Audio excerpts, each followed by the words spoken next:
when you speak at EuroSTAR, you get to transmit the message that you want to such a great audience who are generally very receptive.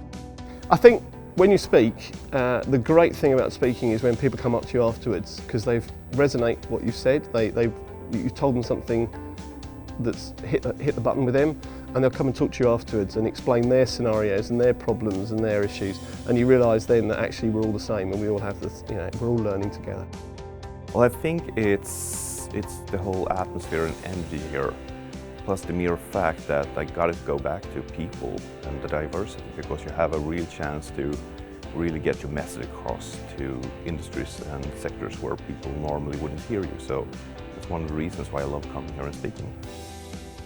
What I enjoy most about speaking at EuroSTAR, I think again it's the audience and the fact that many people come up to you afterwards and ask you questions about it, and you can have discussions, and